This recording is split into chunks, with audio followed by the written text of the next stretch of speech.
Banner day here in Kansas City, right? It looks like Rany and I are going to, I don't know, bury the Kansas City Royals here on the 2025 season. A lot of positives to the 25 season, but the playoffs look like they are done. The good doctor, Rany Jazayerli, one of the co-founders of Baseball Prospectus with you, Soren Petro from Sports Radio 810 WHB, talking Royals baseball. Here on a Sunday night, we stream live 9 p Central. On Sunday nights, if you want to be a part of the broadcast. Is it officially over? It is, but I don't know, give a window if somebody wants to say it's not. Was there anything the Royals could have done differently? What did the Royals gain by going forward? What do they lose by going forward this year? How should the Royals approach the rest of the regular season? Is there value in finishing over 500? This is the conversation we're having right now on the Kaufman Corner podcast. You're listening to the Kaufman Corner Podcast, the most in-depth analysis of the Kansas City Royals, breaking down the Royals like no one else can. Kaufman Corner is hosted by Rany Jazayerli and Soren Petro. Rany is a co-founder of Baseball Prospectus, author of Rany on the Royals, and a former columnist for Grantland, The Ringer, and The Athletic. Soren is the award-winning afternoon drive host of the program on Sports Radio 810 WHB in Kansas City.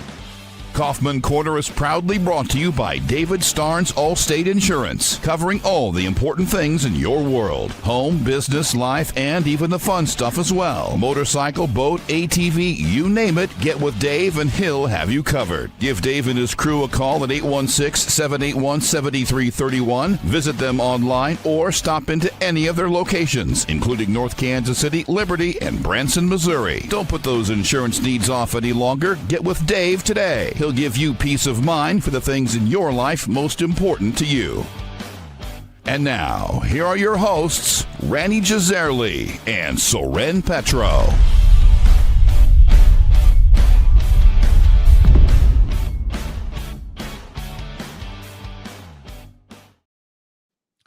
Thank you very much, Curtis. We do appreciate it. Off and running here on another edition of the Kaufman Corner podcast. Rany, how about it? It's officially over, right? Are you ready? You're the doctor. You have to call time of death. You're the one that has to sign the death certificate. I'm not qualified for that. I'm not a doctor. You went to med school. Are you signing the death certificate right now? No, but I'm calling a code. Okay. We're definitely administering CPR at the moment. Should I get the paddles? Do I need? Exactly. What do I do? Rub them? Yes. If you've watched 7 episodes of ER, I believe that you are certified to practice medicine in at least 3 states in this year. Okay. So look, mathematically, they're not eliminated, and I am the math guy here as well, so I can't say it's over mathematically. Practically speaking, let's put it this way. The Royals started Carter Jensen behind the plate today. He got his first start as a catcher at the major league level, which I think was a wonderful thing and long overdue. Well, not long overdue, but he should have started at least once or twice over Luke Maile. Not so much over Salvi, but today's the Sunday lineup. And generally speaking, the last 6 to 8 weeks, that's been Luke Maile ever since they traded Freddie Fermin. And we've been pining for Carter Jensen to get a chance. And I was excited to see him in the lineup when it came out this morning. And at the same time, I was like, this is the Royals acknowledging the season's probably over, because they were very steadfast in not giving Carter Jensen that opportunity so long as the season seemed alive. I think it's ironic that they went out and scored 10 runs and won today. But even the Royals are saying it's not over, but it's over. I'll read the numbers to you here, since we're talking about time of death. Here are some numbers I want to throw out at you. Okay. It won't be too difficult to figure out what these numbers are. Starting with last Sunday when we spoke. So these are actually Sunday morning. These are morning numbers. 18.6%, 12.2%, 6.1%, 3.1%, 3.3%, 1.6%, 0.5%, and then this morning 0.1%. Those are the Royals. That's either one, a not good chance, or a Blutarski grade point average. I think Blutarski has a better chance of passing, calculus 2 than the Royals have of making the playoffs. Fat, drunk, and stupid is no way to go through life, son. No, and scoring 2 runs a game is no way for a major league offense to go through a season. It did double today because the Royals won, and actually it's not even the Rangers are chasing or the Mariners are chasing. It's the Astros who lost. So it's at 0.2%. And to put that in perspective, the Royals, their odds of winning the wild card game, the odds of winning Game 4 of the 2015 ALCS game against the Astros, I believe, bottomed out around 1.5%. So they were about 7 times more likely to come back and win those games than they are to make the playoffs now. I will say the odds of them winning both of those games would be like 0.03%. So I suppose, again, it's not mathematically over, but it's over. Yeah. Listen, we've been saying all along, here's what it's going to take. Here's the spot. Here's the schedule. But they're not going to do it, right? We've all felt like they're not going to do it just because of the teams that were there. And listen, we didn't split an atom or anything here, but it's pretty much laid out exactly like we thought. Like the path, like I feel like it's like election night, okay, path to victory is if the county comes in here and, they sit and talk through all the numbers about what's going on. The path to victory was to stomp the counties known as the bad teams, right? And then survive the teams that are good. And we knew that it was going to be really difficult to go 500, to go 7-6 in this 13. And when you did not handle business against Minnesota and the Angels, when you weren't handling business better against what was the Crew earlier, they did take 2 out of 3 from the White Sox, but just the different spots where they weren't getting it done against lesser teams. You knew that was going to come back and bite them because those were games that were going to have to be won against better teams. And so, I think they got here to the Cleveland series and they knew how far they were from it after losing 2 out of 3 to the Angels, losing 2 out of 3 to the Tigers. I think that really took the wind out of their sails. And, now is it mathematically possible? It is, but it's really a tricky, it's much more complicated get to where they get there than people realize just because of the multiple teams you have to pass. And the schedule for those clubs is better than the schedule for the Royals. So, listen, I mean, in future episodes, we're going to talk about what the season meant, what was gained, maybe what was lost. We're going to talk about, what they did gain by going forward. We're going to talk about the season as a whole later though, but it's done. And it's been an outside chance, right, to get there for quite some time, but now it does look officially done. And I think you're right. They didn't think, like we have thought, that Carter Jensen would give them an offensive stick in the lineup that, okay, maybe this could be a jolt, so let's go. And if he's good enough to call your games down low, he ought to be good enough to call your games up high, especially when a lot of the guys that are pitching now are guys that pitched to him in AAA. Like, seems like all the reason in the world to go to him. They weren't. So based upon they're pretty much telling you we're waving the white flag. And, successful season. Got into September playing meaningful games. But yeah, it's done. Do you know anyone who thinks it's still alive? I'm sure somewhere you can find people on Twitter who believe anything, but no, I personally do not know anyone. Look, this week could not have gone worse for the Royals, but in a ironic twist, it actually makes it easier to accept what's happened here. Because think about it, like I said last week, my prediction for this week, which is not worth the paper that it's not written on, but my prediction was 4-3. Let's say they'd gone to 4-3. Their odds of making the playoffs still would have taken a huge dive this week. Maybe it wouldn't be 0.2, but it wouldn't be higher than about 2%. Because while they were losing almost every game, the Seattle Mariners have won 9 in a row now. Mm-hmm. Like, it was, a borderline miracle that they closed to within a game of Seattle last week, because so many of the teams on the fringe of the playoff race were just stumbling over their shoes. It felt inevitable somebody was going to get hot, and you were banking on the fact that it'd be the Royals.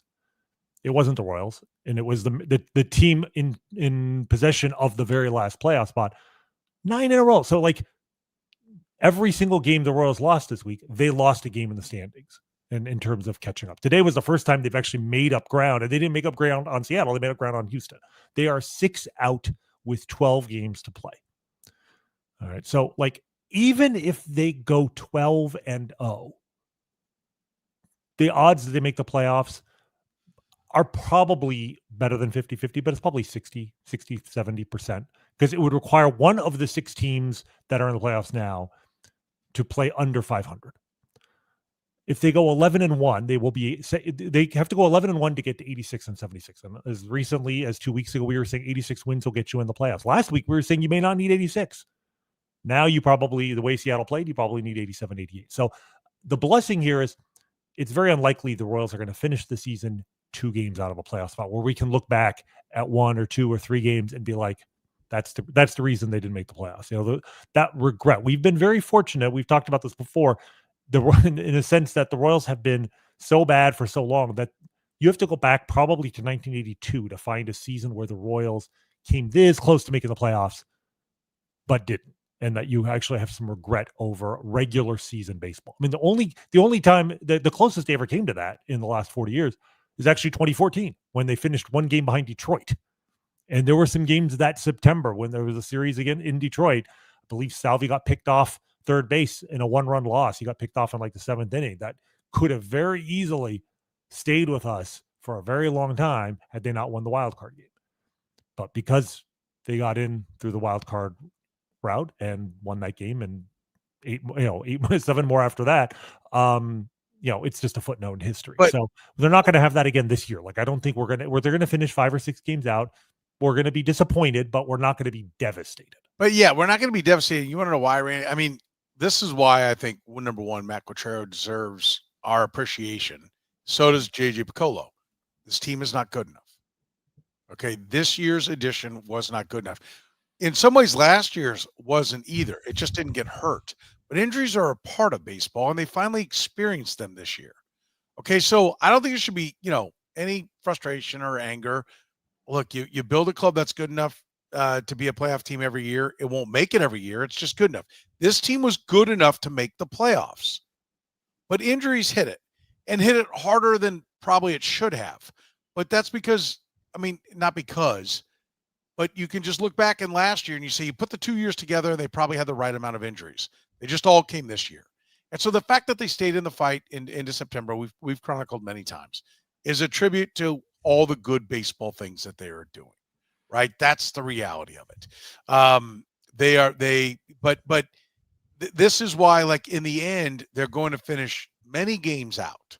By many, I mean more than 5. They're going to finish below 500, right? That's going to happen. They've had a negative run differential almost all year. They've been below 500 most of the year.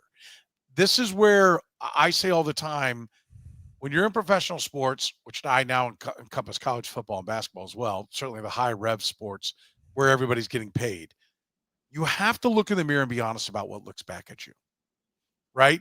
And I mean that I think the Royals always did. They fought the fight, and we can talk about what they were trying to do by trying to get into the playoffs when they knew it was an uphill climb. But they were always a team that was not good enough. They were trying to just beat the odds and find the path to getting there. But in the end, they had a negative run differential almost all year. They were below 500 almost all year. They did a great job getting above it and fighting for it and getting into the mix, and it would have been a wonderful story had they gotten there. But with the injuries, they're not good enough. Period. End of discussion.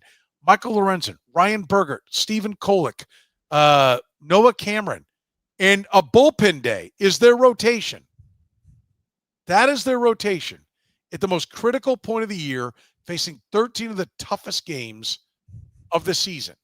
You're not supposed to get there when that is the case, and they're not going to. And again, no one is a villain. It's been an amazing accomplishment to stay in the fight this long. Yeah, I want to make 2 points. One positive, one negative. I do want to. I want to agree with you about, like, we have to take some perspective here and be like, 75 and 75 right now with 12 games to play. By in the short-term history of the Royals and the long-term history of the Royals, that is an accomplishment they should be proud of. In the short term, in the sense that they went from 56 wins to 86 wins last year. And while they have regressed, that regression is not severe. You know, if they finish, we'll see if they finish at 500 or if they finish with 79 or 80 wins or whatever. But even if they finish with 79 wins, a 7-win drop-off after a 30-win improvement is better than the historic average. That you know, as much as we were hopeful that they would take a step forward this year, realistically, you can't be too upset about that. Right? That's in the short term, it's a positive. In the long-term history, right now, with 12 games left, the Royals have won 75 games.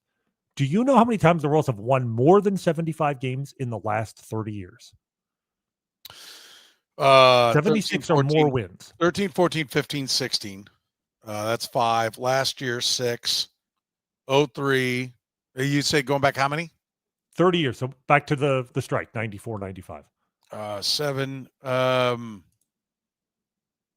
wonder if one of those years, I'm trying to think. I'm going to say I'm probably missing one. 8.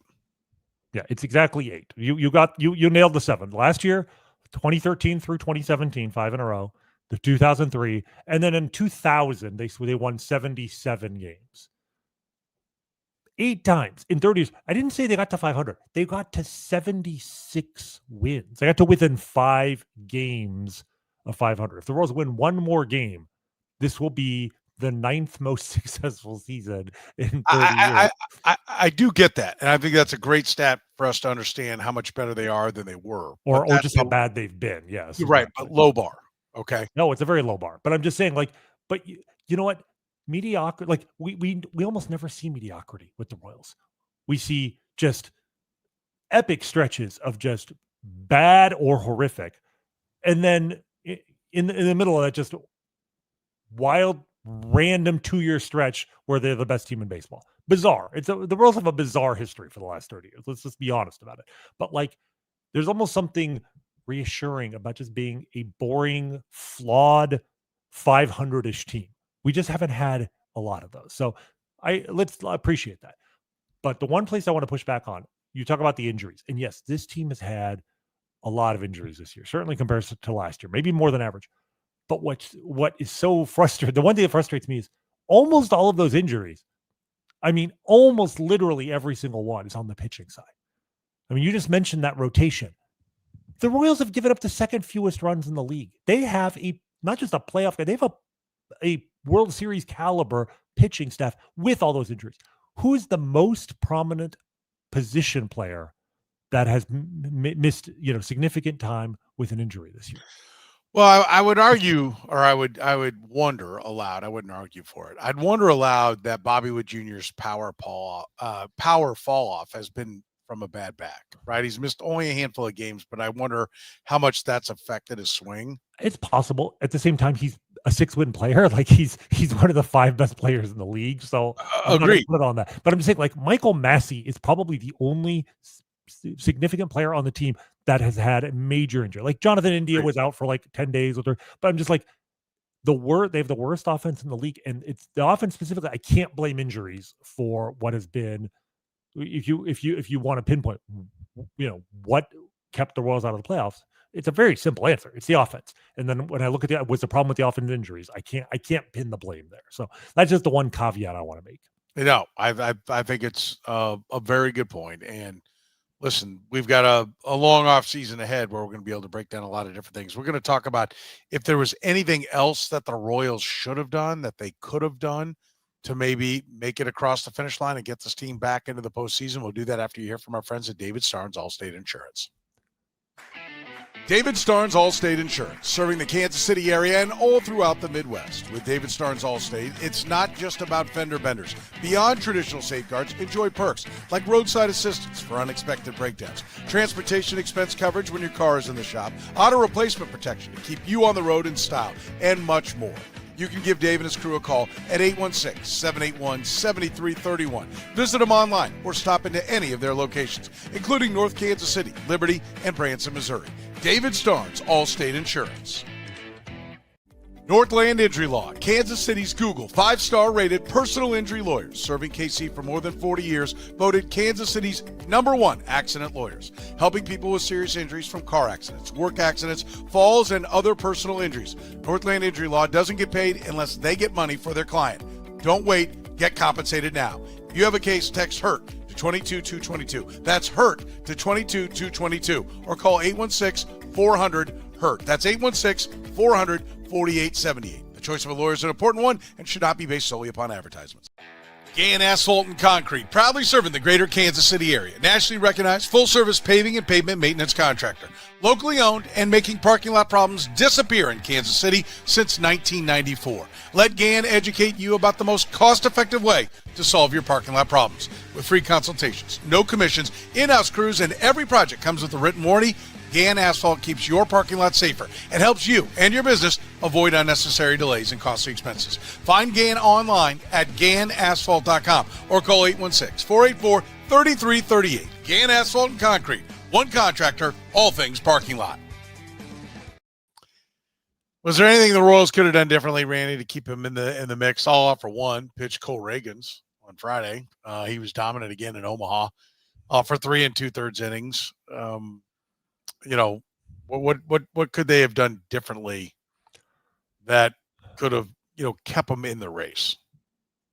I mean, specifically this month, like I said, maybe you play Carter Jensen more often and try and get a little jolt in the off, just like some youthful exuberance. But I really struggle. Certainly, I can't come up with anything that's going to make up the 6-game gap that they have right now. Like, they actually did play Jack Caglione quite a bit. Like, he's playing almost every day. In fact, starting against the lefty, the other day. And it's interesting. He's, I don't know the exact numbers here, but he's up. He walked again today. He's drawn like 6 walks in the last 9 games. 7 walks and 9 strikeouts since he came back up. Yeah. Which and then look, I know you hadn't been hitting up until now today. He hit a home run, and it was a really instructive swing. I think it was an off-speed pitch, and he swung. It wasn't the kind of violent swing that's producing 120-mile exit velocity. I think he hit the ball like 104 miles an hour. Not elite, but like, you hit it at the right angle. You don't have to swing 100% in order to make the ball go. And watching him learn to take more pitches and draw walks, I'm an inveterate optimist, but I really had a kind of Happy Gilmore learns to putt vibe the last 2 weeks here, watching him like even though the results haven't borne out this season, my hope is like him getting to play pretty much every day in September will pay dividends next year. Like, I'll warn you right now, like, I'm going to be buying all sorts of Jack Caglione stock for next year, because I do feel like people look at just how horrific his numbers are going to be at the end of the season and be like, well, this guy's, a ways away. He's not going to come out and hit 35 or 40 home runs next year. And I think it's possible. But the point is, like, they gave him that chance. Maybe they didn't give Carter Jensen the chance, but they gave Caglione the chance. They've been tap dancing with the pitching staff as much as possible. Yes, I think Cole Reagans would have been nice to give him that start, especially since, I think it was Lorenzen that went out and got bombed the same night that Cole Reagans was dominating in Omaha. But realistically, he threw like 3 1/3 innings. Like, I don't think 3 1/3 innings in Kansas with the Royals instead of the Storm Chasers is going to make up a 6-game difference. Especially since the guy who really is taking Cole Reagan's spot right now is Stephen Kolek, who's been phenomenal. Like, his last start where the Royals had, he held the opponents to 1 run in 6 2/3, and then the Guardians got a 2-run homer in the 8th inning and won 3-2. That was the season in a nutshell, because the Royals, with their probably number 8 starting pitcher, if everybody's healthy, and Stephen Kolek on the mound, they get a brilliant outing from their starter, and they lose anyway because the offense wasn't there. And so I just feel like, looking back, at least since opening day, I don't know if that there's anything the Royals could have done differently that would have made up would have gotten them into the playoffs. I just don't think the offense was ever going to be good enough to get this, even with an excellent pitching staff. I just don't think the pitching staff could have carried this offense to the playoffs. Yeah, I'll agree with a couple of the comments over there. I mean, I think if we talk about once they set sailed, that's then I don't really see much that they could have done differently. Yeah. We could talk about Carter Jensen. We could talk about, one game, Cole Reagans being in there and getting 3+ productive innings from him against the Phillies. I mean, would that have been, the difference? I don't really have the answer. I guess I would ponder, was there a point where they could have said, we need bullpen and let's get Lewinder, Avila, let's make him a bullpen guy somewhere along the way midseason and be ready to inject him into the late innings of the big league club. But I can't tell you that conclusively would have been a success, right? I've seen just a little snippet of it. I would wonder about that. But I think that is one of the things I think is a positive for the organization, is that there isn't anything I can definitively say, why didn't you do this, right? I can differ on some things that were a couple of game samples, but there's nothing that I'm like, what's going on from when they set sail.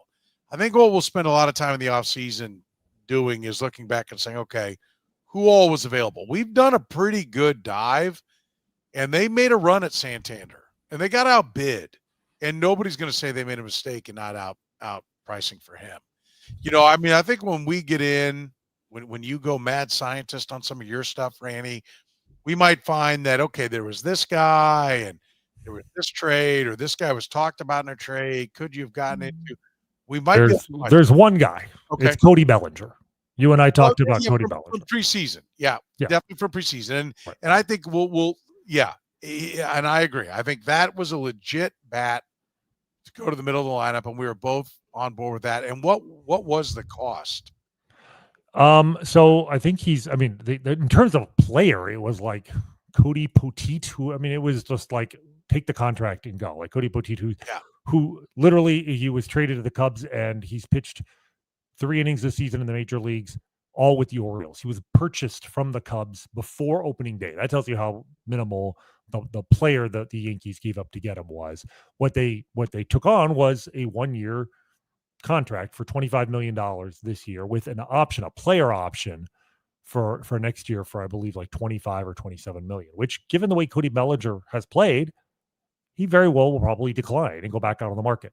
So the Yankees, for 1 year and 25 million, got a middle of the lineup hitter who's slugging 500 right now. It's 28 home runs at a position that has slugging 500 in Yankee Stadium. This is fair. This is true. But again, playing a position, a corner outfield, which the Royals right fielders, right? He's probably played a little more left than right, but he can play either one.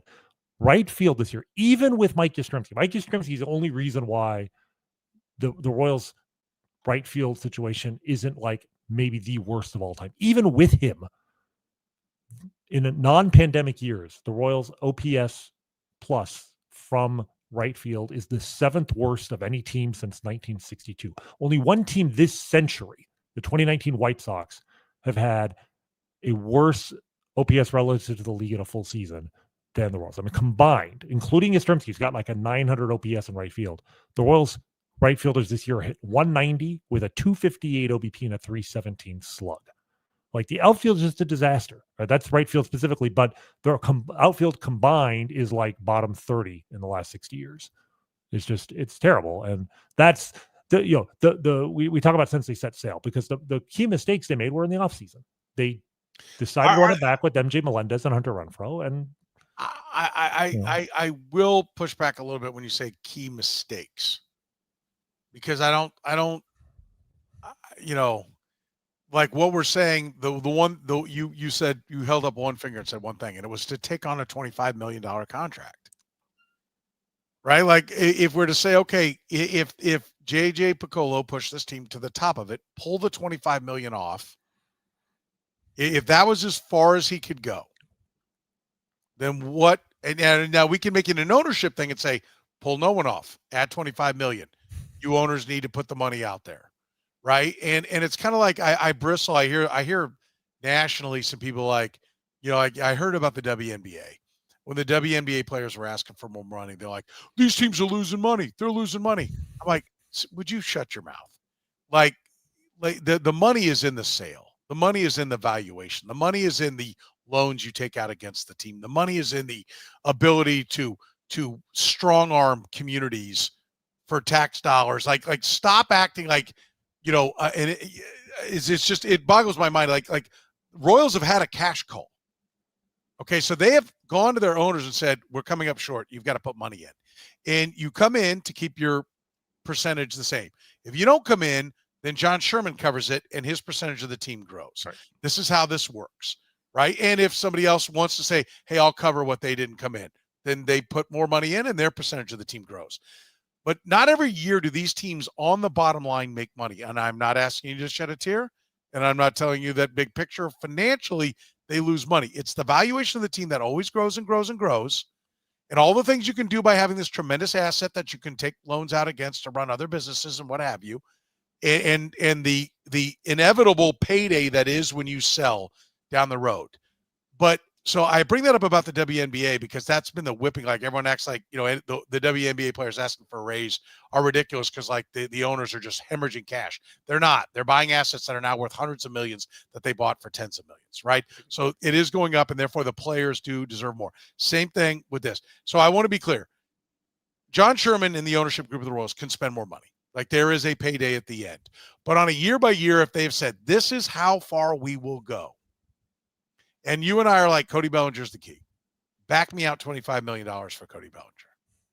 Right? So that's what we have to discern the difference between John Sherman and the ownership group giving more cash and JJ Piccolo and his group doing the baseball side of things. So I do want to push back on that just a little bit.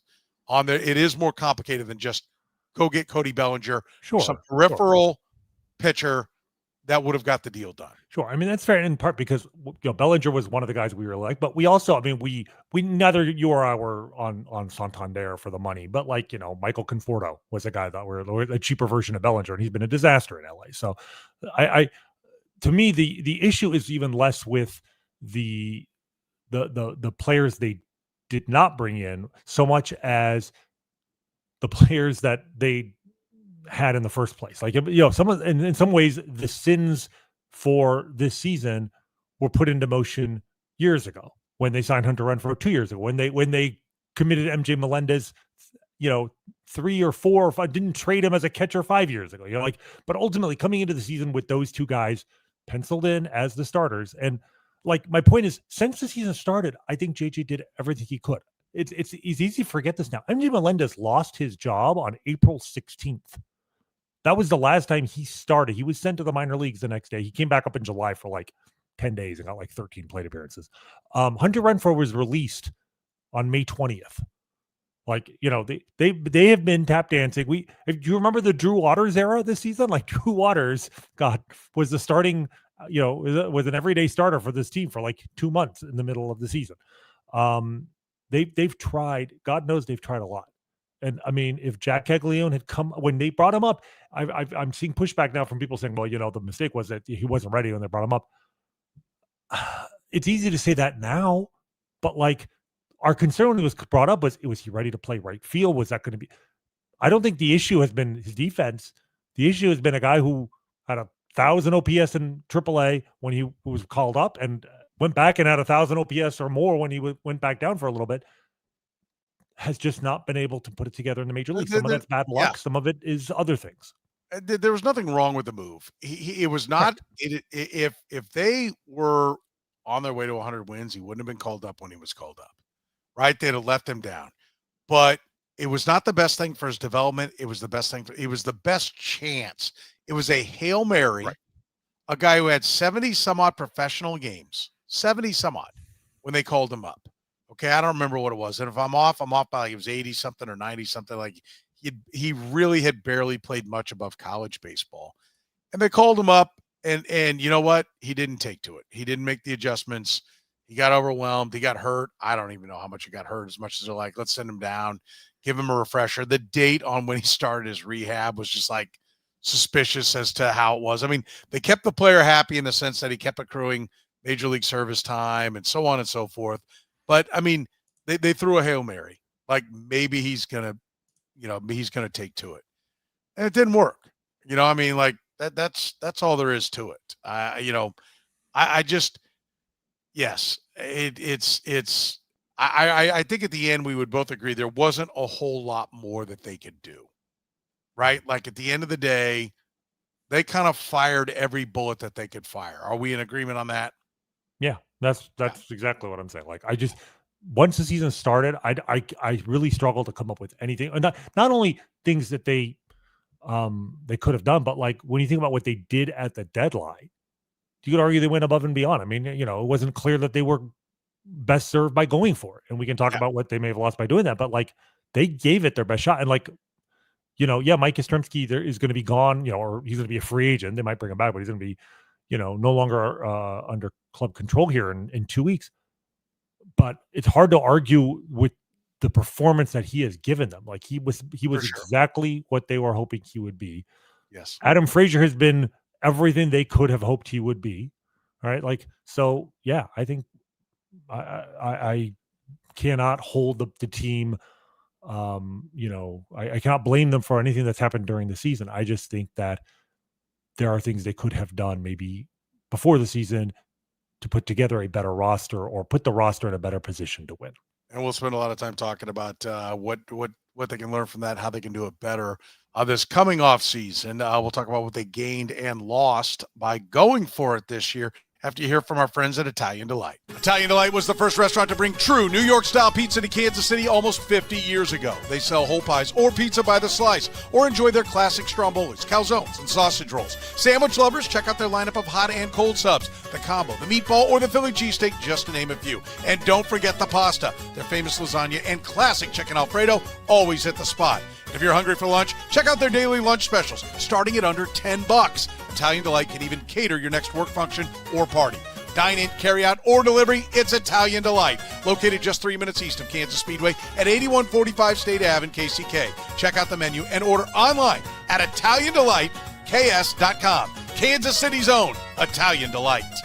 David Starnes Allstate Insurance. Elevate your coverage, elevate your confidence, and drive worry-free. Covering all the important things in your world. Home, business, life, and even the fun stuff, as well as your motorcycle, boat, ATV, and you name it. Get with Dave, and he'll get you covered. You can give Dave and his crew a call at 816-781-7331. Visit them online or stop into any of their locations, North Kansas City, Liberty, and Branson, Missouri. Don't put those insurance needs off any longer. Get with Dave today. He'll give you peace of mind for the things in your life most important to you. David Starnes, Allstate Insurance. All right, what did they gain by going for it? I think this is the harder question to ask, so we'll ask that first, Randy, because what they lost, I can give you a number of different things, but what did they gain by going for it? I think it's more existential, certainly. Yeah, and it's like you said, it's less tangible. And I'm never the best guy to talk about like the intangible stuff because I specialize in the tangible things. But just because it's not tangible doesn't mean it doesn't exist either. So I think they gained, I mean, this might sound kind of corny, but like they gained the respect of the industry, of the respect of their players, the roster, that they were willing to go for it. And, and for a brief period of time, they got back into the race. I mean, they were 7 games under 500 at one point in June. And 8 days ago, they were 1 game out of a playoff spot with 3 weeks left in the season. So I think this ownership group, as well as JJ, has demonstrated here over the last couple of years. I mean, really, even going back, you think back going back to the pandemic and when they paid, their employees through, at a time where a lot of teams were putting people on furlough and trying to save pennies. And a new ownership group that was like, losing money unexpectedly, like 3 months after they bought the team, was willing, to do right by people. I think that the Royals have gained respect throughout the industry as just an organization. They're not perfect, but they're trying to do right. They're trying to do things, quote unquote, the right way, in a small market. And I think there is some value to that. And in the sense of you're more likely to attract not just good players, whether it's keeping the players you have when you want to re-sign them, or re-signing free agents. Someone like Mike Yastrzemski, he might be impressed enough to come back and be like, yeah, I'll play for this team. 2 years ago, coming off 106 losses, Mike Yastrzemski is not signing with the 2023 Kansas City Royals. He might sign with the 2025 Kansas City Royals for 1 year, right? He might come back next year. But also, if you're looking for things like hiring new coaches, hiring people up and down, your organization, scouts, etc. I think the aura that this team gives off has improved quite a bit over the last couple of years, and what the moves that they made this at the trading deadline throughout the season will only only augment that. Maybe not a huge amount, but I do think it helps. Yeah, I think you're right. I think one, it solidified them. They've backed up. I've used this before on my radio show, but it's going to be a funny analogy. But in drag racing, right? Like they used to. I don't know if they still do. Like when ESPN had no major sports, and they had different. There was a lot of racing on, and that's when I kind of became a racing fan. And in drag racing, if you set a record, like you had to. One, you couldn't have a tailwind, but you also had to then your next time out back it up like within a certain percentage or a certain whatever it was. So it didn't count as a record unless you proved it wasn't a fluke, right? Almost like we don't even know what the fluke was. Was it a giant tailwind? Was it what the clock was? Whatever the hell it was, you had to back it up the next run, or it didn't count. And I feel like that's kind of like in 03. They had an opportunity to back it up in 04, and they didn't. Right. And think about what that led to in 2005 and 2006. Yes. And ultimately led to Allard Baird losing his job. But yeah, that's a very good comp. The opposite of what the Royals have done this year. They have validated that last year was not a fluke. Yep. Last year was that they know what they're doing. And I love the point because I think that's great because you talked about what it's done for the industry, and you're like, so who cares if they win a vote, they win the award of the best. No, that's not the point. The point is if you go to hire somebody, right? This is an organization I want to work for. This is a group that I might not, I don't have to worry about getting fired in a year because they're going to completely start over. And so I think that's a great point about just the stability of this organization within the industry allows you to make the organization better. But I also go back to what JJ Picola, I would add to that and say, JJ said promises were made to people on this team. And I think he's talking specifically about Bobby Witt Jr. Sign on, we'll commit to winning. We're not going to leave you hanging. We're not going to turn around and rip this thing down, and you're not going to be Mike Sweeney, the only legitimate all-star player with a bunch of 4A guys around you. We're going to put a real ball club around you. We're going to try to win. And at no point will we back off that. That's important. And to your point around the industry, that means if you do go out to free agency, right, or you are talking to your own guys, you've made the point that you're in it to win it. And so you're right. It is harder to quantify because it's about the intangibles, but I do think it's important, right? I think it's important. That's about all I got on what they did. And I don't mean to minimize it because I do think that's important. I think it's very important, and it's not going to sound as much. It's going to sound like, okay, now let's crap on what didn't happen or what they could have done. That's not the point. That is, I especially think the fact that they went for it and stayed in the fight into September. Had they gone for it and immediately fallen apart, had they gone for it and Mike Yastrzemski did nothing, the pieces, Ryan Bergert did nothing, Stephen Kolek did nothing. They went for it, and the guys they got did well. They just got even more hurt, and they couldn't get there. So I do think they validated themselves also as an organization that can, understands what it takes to win. So I think that's really important. Well, they lose. So, I mean, okay, we start with the obvious. They lost the players that they traded away in order to go for it, which probably are not players that they're going to miss very much. They traded Junior Marte for, Mike Yastrzemski. He's an A-ball pitching prospect. He's a prospect. He might make it as a reliever. I don't think he's going to make it a starter. The main guy they traded, was it I think for Bailey Falter was Callan Moss, who's a right-handed hitting first baseman. Hit really well after the trade. He might be a second division starting first baseman, maybe, if everything goes well for him. He was also a guy they signed out. He didn't even get drafted last year. He was signed after the draft last year. So if he does make it, it was a hell of a scouting find. And whatever they traded away at the deadline in terms of prospects, I think they more than made up for it just by getting Ryan Bergert and Stephen Kolek. Like I was going to say, the one tangible thing they did get for going for it, strangely enough, were two pitchers who are under club control for at least the next 5 years. I think that makes up for all the talent they gave away.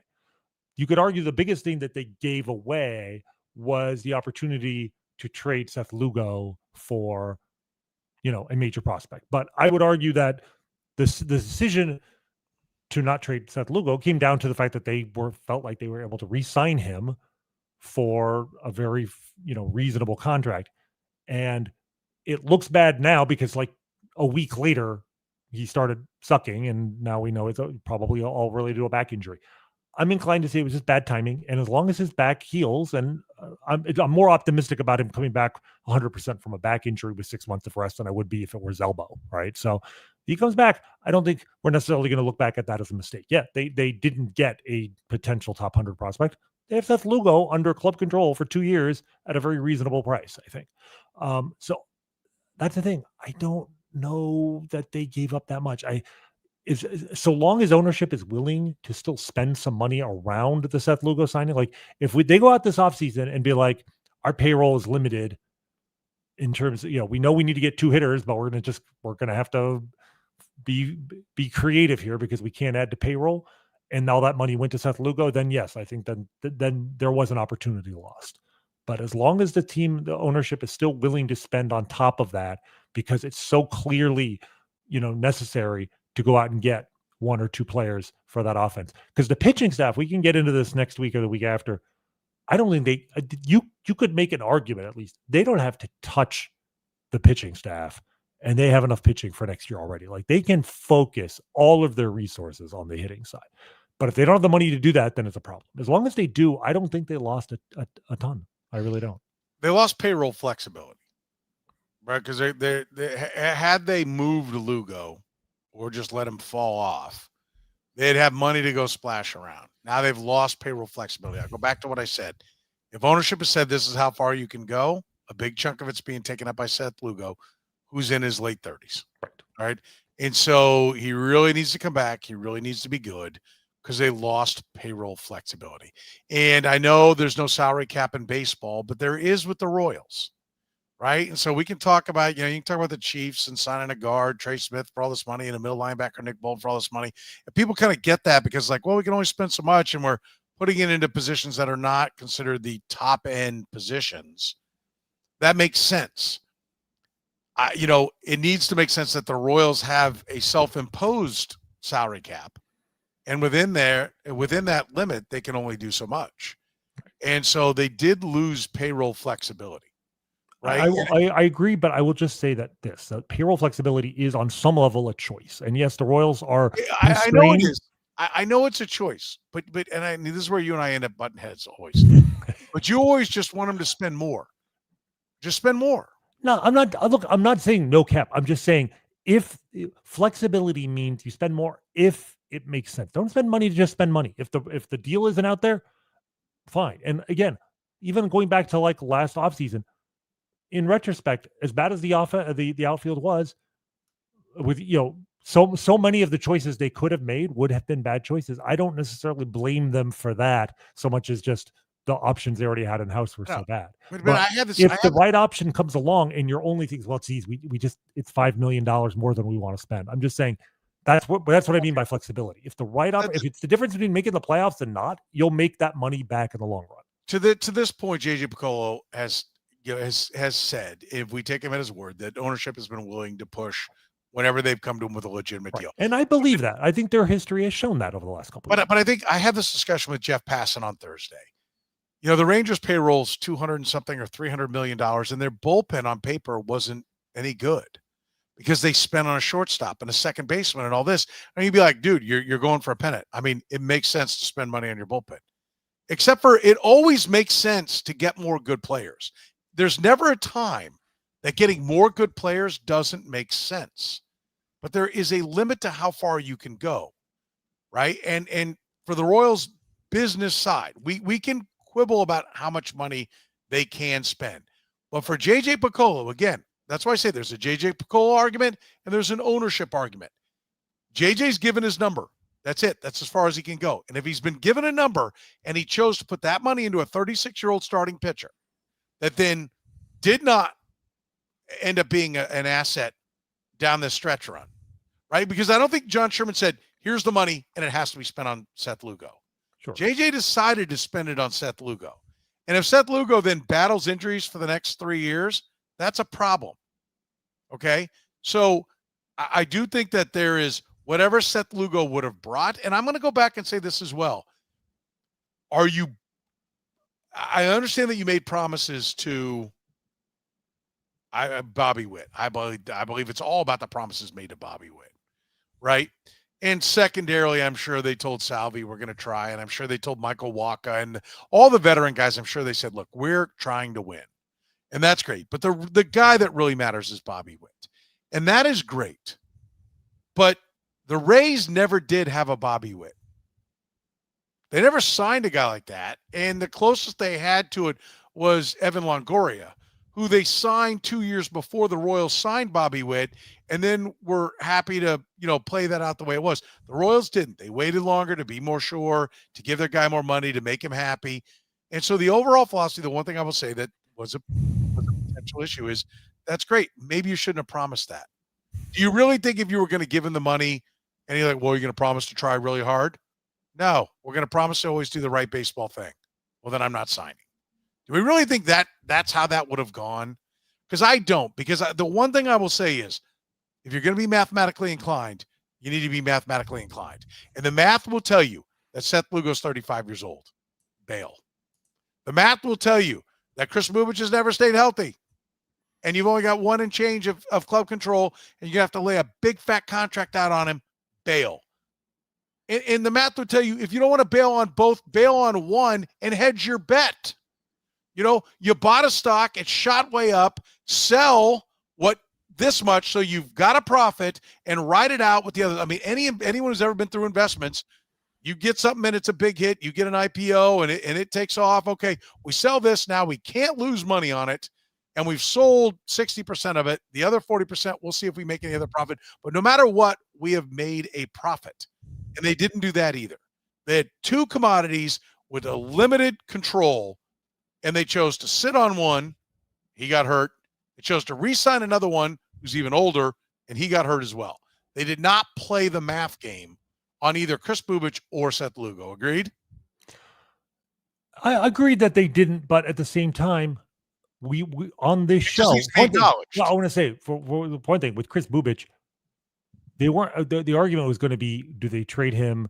Like, he got hurt even before the trading deadline, right? I'm pretty sure, his issues started to show up, like, even before they had the opportunity to make that decision. And with Lugo, he was pitching so well at the moment of the trading deadline that and the price turned out to be so reasonable. Our argument was really, could they trade if they could have gotten like Owen Casey? I think we talked about Owen Casey. If they could have got like a top 25 prospect, but they never were going to, because no team is going to give that much up for 2 months of them anyway. The argument was, do you write it out and just take the first round draft pick? So I'm just hesitant to criticize them too much for moves that at the moment they were made, we were at least ambivalent about and generally supportive of. I mean, like the Seth Lugo injury thing, I think the take-home lesson from that, which I do think is important, is that with veterans in general, with older players, like, we always, especially who have been healthy, we always overrate the chances they will stay healthy. Like, you always have to be nimble enough to prepare for the possibility that an older player is going to lose effectiveness, whether he just declines or he gets hurt. That it's much more likely to happen than you think when he's going well. So that, I think, is a lesson worth taking. That even though Seth Lugo was pitching terrific, that he was a higher risk to lose effectiveness than we typically think. But at the moment he was signed, 2 years and like 40 million, 41 million, something like that. I liked it. I thought it was fine, and I still think it will work out if he's healthy. The question is, will his back bounce back 100% or not? If we're going back to what we said at the time they were signed, I will tell you what I said. Once you decided you're going to sign him, I think they did a good job signing him. But I'm going to tell you, I would play the math and I would have traded him, because they're not going to get there, and they haven't. They did better than I thought they would, but in the end, they're not getting there, which is what I thought, and I would have moved him. And now you have a guy that, yes, it was a good deal when he was pitching well. It's not a good deal when he's hurt. Okay. The math said trade him, and they didn't do it. So to me, now you start to set a precedent of like, this is what we're going to do. We're going to go for it. We're all in, and we're going to keep our guys. And you know what? If he being JJ Picollo can keep flipping and finding, legitimate starting pitching every trade deadline or every other trade deadline. I mean, if Kolek ends up being a legit starter and Burgert ends up being a legit starter, Cole Reagans was a legit starter, then he's acquired 3 legit starting pitchers in 3 years of trade deadlines. That's 1 a year. If he can do that every year and they're developing talent, then okay. Then you can afford to say cost of doing business. We'll have some dead money there and we'll keep going. I got it. But I mean, I will come back to, like, I celebrate the fact that they are embracing the math, and they did not embrace the math. And I get what you're saying about Chris Bubic, and it's a valid point. Maybe they were going to shop him. Maybe that was the plan. Maybe they'd had preliminary talks, and they thought they were going to get Burgert and Kolek, and they're like, okay, here's our out. Here's our way. We'll sign Lugo, and then we'll move him. And then he went down. They didn't get to do it. Maybe so. I just think you need to be striking when the iron is hot. That's what they did when they moved Aroldis Chapman, and they need to not be afraid to make that move. But I have no major complaint. Ultimately, I mean, everything we're talking about here is it's kind of beside the point, because we're talking about the pitchers, and the pitching wasn't the issue. Like, whatever when Seth Lugo went on the pitching is the issue. If you could have moved Chris Bubic for a real bat, right? Pitching is the issue. If you could have moved Seth Lugo for a bat, that's the point. I agree, but we're talking about moving pitchers. We're not talking about move pitchers for more pitchers.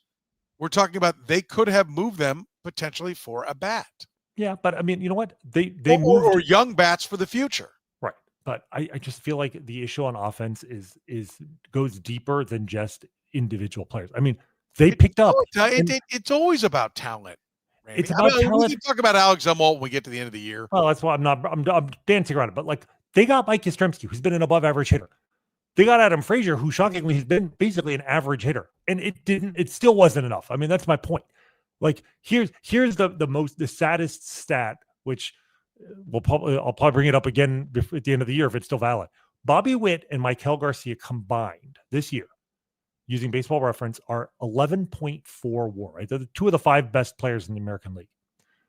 The entire offense is 11.2, which means if you take out just 2 guys, the rest of the offense combined is below replacement level. Like, that is the problem. It's not 1 or 2. It's like, it's organization wide. And that is the thing. They have got to figure out not just why we don't have a player, why this player is, what are you doing wrong when it comes to identifying, developing players, hitters specifically, and deploying those guys in the major leagues, because it's not working, right?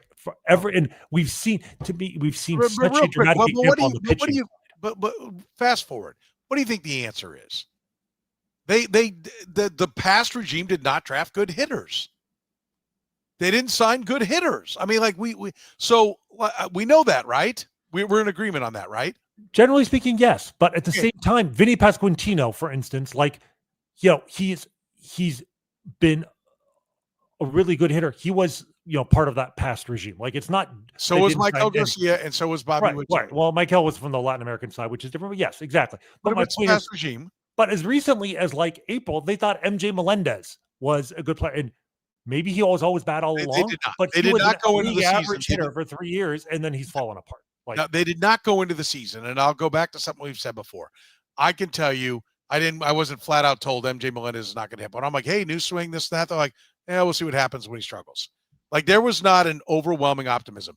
And I think part of it is we look at that initial 26 and go, this is the 26 that they think is going to go for 162 games. And they don't. They're like, we're going to give it a try. We're going to see one more time. And they were perfectly ready to pull the plug, which they did at a certain point. Maybe not as early as we wanted, but they were doing so they did not look at it. They were no longer looking at this point that MJ Melendez was. That's one guy. Another example. Drew Waters. They traded a first-round pick to get Drew Waters.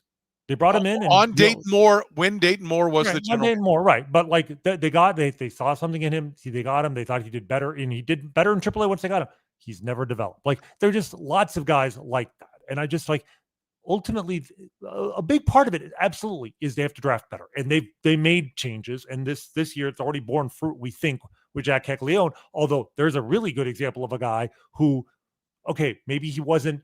We maybe it was unrealistic to expect him to be a savior, but I did expect him to hit better than 150. Right? If he hits 220 in the major leagues instead of 150, they probably won 2 more games. Right? So I'm just saying there are the issues on offense run deeper than any one individual player. Let's just leave it at that. I think we both agree with that. Yeah, we definitely do, and it's just a matter of, but we both would agree that they need new players too. Correct? Yes, absolutely. They're not a hitting coach away from MJ Melendez working. No. And by the way, he's hitting in the minor leagues, which is the most terrifying thing ever. Well, I'm hoping will be used to throw him into a mix of some other kind of trade and let somebody else try to fix him. And I mean, anything, more power to you if you can. I think to me, it's just an example of just how much different Omaha's hitting environment is over Kansas City. Because, he's hitting, and Noah Cameron was just pitching okay in Omaha, and he's been phenomenal. So, yeah, back to a sub-3 ERA now. Yeah. What should the approach be the rest of the year? Let's finish with that. I mean, I want to see Carter Jensen play at least against right-handers every day, right? And it doesn't mean Salvi doesn't catch. I mean, you can frankly put him at DH at sometimes, right? You can alternate them. I just feel like Luke Maile is a great guy to have when you're trying to squeeze every last win out of the schedule, and you need the defense. I want to see what I think they need to know, is Carter Jensen ready to be on the opening day roster next year? Because he might be. And that would be a really useful thing to know, because especially as a catcher, it changes the way you plan for that position, and you start preparing for a post-Salvi future. So that to me is probably number one. The other big thing, I mean, they're already playing Cags every day, more or less, and I would continue that. What about playing him at first to see if that doesn't make his bat better? You could do that. I worry. I just don't want, or at least DH. Maybe DH.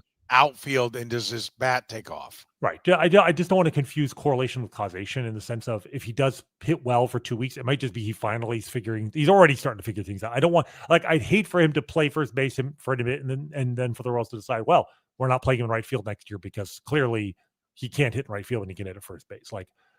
I think the value he provides, if he can hit and play right field for this team in this era, in 2026, would solve such a significant portion of their offensive issues. So I would prefer to have him just play right field, but DHing, I think, would be, every now and then, yes, just to give him a mental day off from the from the field, 100%. But the other thing is just, how do you manage the pitching staff here? You don't want, you want to see guys like Cole Reagans, you want to give them the opportunity to pitch and make sure that they're healthy. At the same time, you don't want to overwork them and risk more injury. But I do think Cole Reagans, he's got basically 2 starts left. Have him make those at the major leagues. And I think they announced today he's, I think, slated to start on either Wednesday or Thursday. So he's for the Royals. So you'll see Cole Reagans for 2 starts. But do you take advantage of him coming back to maybe shut someone down? Ryan Berger at the last 2 starts, ever since I proclaimed he might be their best starter, he was pretty terrible this week. Maybe he's, hitting a wall. Do you shut him down for the season? Noah Cameron has exceeded. I think he went over his previous career high. He was brilliant today. I mean, give up 2 home runs in the first and then nothing for 6 innings. That's just yet another mark of the veteran crafty lefty that he projects to be, right? That he goes out and struggles in the first inning and then is brilliant. But crafty 95-mile-per-hour lefty. Exactly. But he's proven everything he needs to prove. Do you want to maybe just shut him down and give him a chance to rest after, he's thrown 160 innings exactly. Maybe he gets 1 more start. So those are the decisions I'd be more concerned about, is are there guys on this roster right now who you want to shut down, and other guys? I mean, if Steven Cruz is starting to work his way back from injury, do you want to get him back on a mound with the Royals, get a couple innings under his belt so you know that he's healthy going in next season?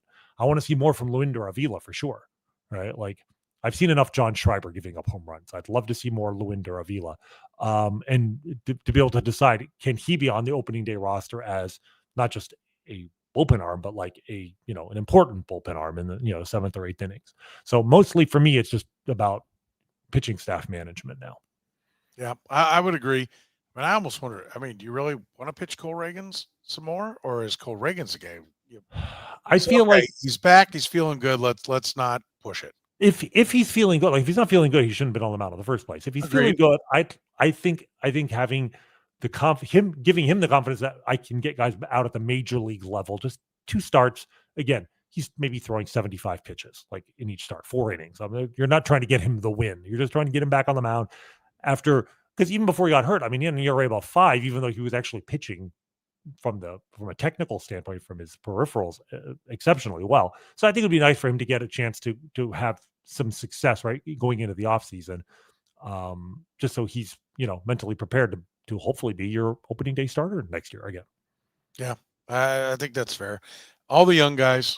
Play all the young guys. Do you play Jonathan India?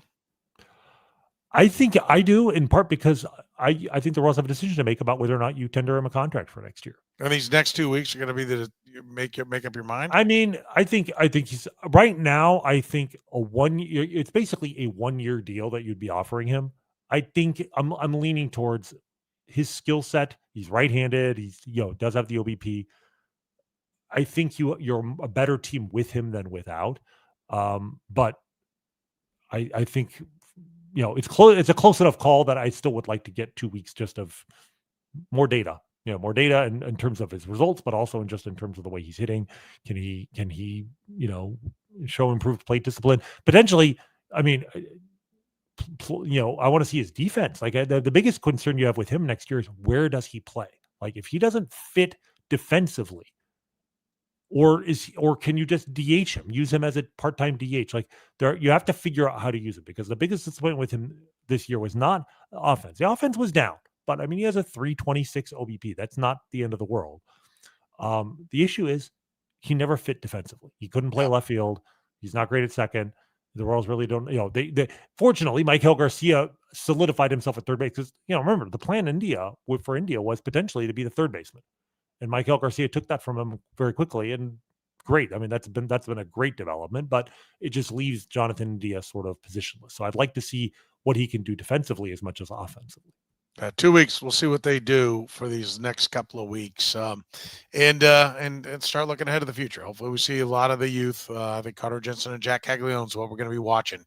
Hey, don't forget, don't give up yet. Okay, the 1964 St. Louis Cardinals, 6.5 out with 13 games to play, won the World Series. Okay, it won't happen. I have to finish the show that way, Soren. Yeah. Okay. Listen, if you want real substantial, something you can count on, David Starnes Allstate Insurance. Give Dave and his crew a call. They can help you out with all your insurance needs. And it's not just hope, it's reality. 816-781-7331. David Starnes Allstate Insurance. Gann Asphalt and Concrete for more than 30 years. They've been your one-stop shop for all things parking lot. Gann Asphalt and Concrete. One contractor, all things parking lot. Find them online at GannAsphalt.com. Our friends at Northland Injury Law, more than 40 years, voted Kansas City's #1 accident lawyers. Text HURT to 22222. If you've been hurt in an accident, work accidents, car accident, falls, other personal injuries, you can give them a call at 816-400-HURT, and our friends at Italian Delight. First in Kansas City almost 50 years ago to bring New York-style pizza to town. Strombolis, calzones, sausage rolls, hot and cold subs, their famous lasagna, their classic chicken Alfredo, daily lunch specials. Starting at under $10, just 3 minutes east of Kansas Speedway at 8145 State Ave. Find them online at ItalianDelightKS.com. Order your lunch or dinner at ItalianDelightKS.com. For the good doctor, Dr. Rany Jazayerli, I'm Soren Petro saying thank you very much for joining us here on the Kaufman Corner podcast.